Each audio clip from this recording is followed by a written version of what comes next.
ओम श्री परमात्मने नमः। 7वां अध्याय। उसके उपरांत श्री कृष्ण भगवान बोले, हे पार्थ, तू मेरे में अनन्य प्रेम से आसक्त हुए मन वाला और अनन्य भाव से मेरे प्राण होकर योग में लगा हुआ मुझको संपूर्ण विभूति, बल, ऐश्वर्य आदि गुणों से युक्त सबका आत्म रूप जिस प्रकार संशय रहित जानेगा, उसको सुन।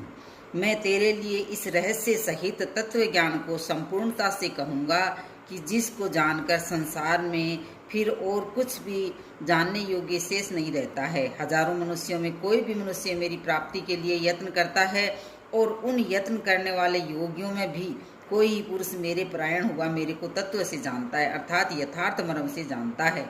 हे अर्जुन, पृथ्वी, जल, अग्नि, वायु और आकाश तथा मन, बुद्धि और अहंकार भी मेरे ऐसे ये 8 प्रकार से विभक्त हुई मेरी प्रकृति है।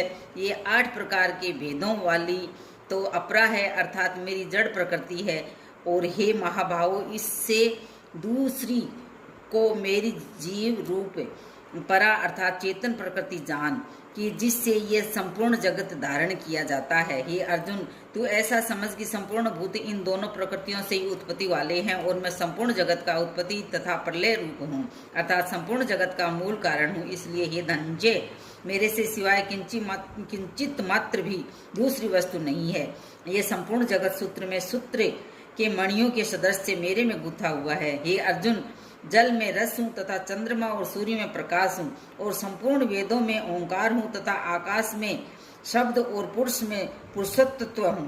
पृथ्वी में पवित्र गंध और अग्नि में तेज हूँ, और संपूर्ण भूतों में उनका जीवन हूँ, अर्थात जिससे वे जीते हैं वे मैं हूँ, और तपस्वियों में तप हूँ। हे अर्जुन, तू संपूर्ण भूतों का सनातन कारण मेरे को ही जान। मैं बुद्धिमानों की बुद्धि और तेजस्वियों का तेज हूँ। हे भक्त श्रेष्ठ, मैं बलवानों का आसक्ति और कामनाओं से रहित बल अर्थात सामर्थ्य हूँ, और सब भूतों में धर्म के अनुकूल अर्थात शास्त्र के अनुकूल काम हूँ। और भी जो सत्व गुण से उत्पन्न होने वाले भाव हैं, और जो रजोगुण से तथा तमोगुण से होने वाले भाव हैं, उनको सबको तो मेरे से ही होने वाले हैं, ऐसा जान। परंतु वास्तव में उनमें मैं और वे मेरे में नहीं हैं। गुणों के कार्य रूप सात्विक, राजस और तामस, इन तीनों प्रकार के भावों से अर्थात राग, द्वेषादि विकारों से और संपूर्ण विषयों से यह सब संसार मोहित हो रहा है। इसलिए इन तीनों गुणों से परे मुझ अविनाशी को भक्त अविनाशी को तत्व से नहीं जानता, क्योंकि ये अलौकिक अर्थात अति अद्भुत त्रिगुणमय मेरी योग माया बड़ी दुस्तर है। परंतु जो पुरुष मेरे को ही निरंतर भजते हैं, वे इस माया को उल्लंघन कर जाते हैं, अर्थात संसार से तर जाते हैं। ऐसा सुगम उपाय होने पर भी माया द्वारा हरे हुए ज्ञान वाले और आसुरी स्वभाव को धारण किए हुए तथा मनुष्यों में नीच और दूषित कर्म करने वाले मूढ़ लोग तो मेरे को नहीं भजते हैं। हे भरतवंशियों में श्रेष्ठ अर्जुन, उत्तम कर्म करने वाले अर्थार्थी, आर्थ जिज्ञासु और ज्ञानी अर्थात निष्कामी, ऐसे 4 प्रकार के भक्तजन मेरे को भजते हैं।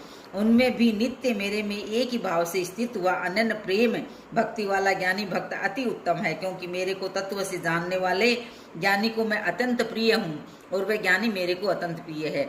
यद्यपि ये सब ही उद्धार है, अर्थात श्रद्धा रहित मेरे भजने के लिए समय लगाने वाले होने से उत्तम है, परंतु ज्ञानी तो साक्षात मेरा स्वरूप ही है, ऐसा मेरा मत है। क्योंकि वह स्थिर बुद्धि ज्ञानी भक्त अति उत्तम गति स्वरूप मेरे में ही अच्छी प्रकार स्थित है। जो बहुत जन्मों के अंत के जन्म में तत्व ज्ञान को प्राप्त हुआ ज्ञानी सब कुछ वासुदेव ही है, अर्थात वासुदेव के सिवा अन्य कुछ है नहीं, इस प्रकार मेरे को भजता है, वह महात्मा अति दुर्लभ है। हे अर्जुन, जो विशेषत पुरुष है वे तो मैं अपने स्वभाव से प्रेरे हुए तथा उन भोगों की कामना द्वारा ज्ञान से भ्रष्ट हुए उस नियम को धारण करके अर्थात जिस देवता की पूजा के लिए जो नियम लोक में प्रसिद्ध है, उस नियम को धारण करके अन्य देवताओं को भजते हैं अर्थात पूजते हैं। जो सकामी भक्त जिस देवता के स्वरूप को श्रद्धा से पूजना चाहता है, उस भगत की मैं उसी देवता के प्रति श्रद्धा को स्थिर करता हूँ।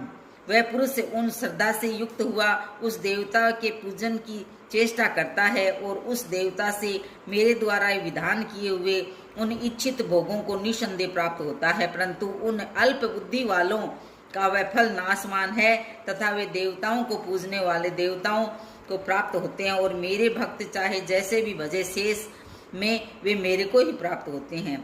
ऐसा होने पर भी सब मनुष्य मेरा भजन नहीं करते। इसका कारण ये है कि बुद्धिहीन पुरुष मेरे अनुत्तम अर्थात जिससे उत्तम और कुछ भी नहीं ऐसी अविनाशी परम भाव को अर्थात अजन्मा अविनाशी हुआ भी अपनी माया से प्रकट होता हूँ, ऐसे प्रभाव को तत्व से न जानते हुए मन इंद्रियों से परे मुझ सच्चिदानंद घन परमात्मा को मनुष्य की भांति जन्म कर व्यक्ति भाव को प्राप्त हुआ मानते हैं।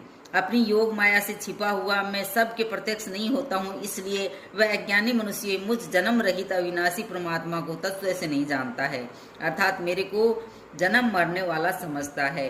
हे अर्जुन, पूर्व में व्यतीत हुए और वर्तमान में स्थित तथा आगे होने वाले सब भूतों को मैं जानता हूँ, परंतु मेरे को कोई भी श्रद्धा भक्ति रहित पुरुष नहीं जानता, क्योंकि हे भरतवंशी अर्जुन, संसार में इच्छा और द्वेष से उत्पन्न हुए सुख दुखादि द्वंद्व रूप मोह से संपूर्ण प्राणी अति अज्ञानता को प्राप्त हो रही हैं, परंतु निष्काम भाव से श्रेष्ठ कर्मों का आचरण करने वाले जिन पुरुषों का पाप नष्ट हो गया है, वे राग द्वेषादि द्वंद्व रूप मोह से मुक्त हुए और दृढ़ निश्चय वाले पुरुष मेरे को सब प्रकार से भजते हैं। जो मेरे शरण होकर जरा और मरण से छूटने के लिए यत्न करते हैं, वे पुरुष उस ब्रह्म को तथा संपूर्ण अध्यात्म को और संपूर्ण कर्म को जानते हैं। जो पुरुष अधिभूत और अधिदेव के सहित तथा अधियज्ञ के सहित सबका आत्म रूप मेरे को जानते हैं, अर्थात जैसे भाप बादल धूप पानी और बर्फ ये सभी जल स्वरूप है, वैसे ही अधिभूत अधिदेव और अधियज्ञ आदि सब कुछ वासुदेव स्वरूप है, ऐसे तो जानते हैं। वे युक्त चित्त वाले पुरुष से अंत काल में भी मुझको ही जानते हैं, अर्थात प्राप्त होते हैं। इति श्री मद् भगवत गीता रूपी उपनिषद एवं ब्रह्म विद्या तथा योग शास्त्र विषयक श्री कृष्ण और अर्जुन के संवाद में ज्ञान विज्ञान योग नामक 7वां अध्याय। जय श्री राम, जय श्री राम, जय श्री राम। ओम नमो भगवते वासुदेवाय।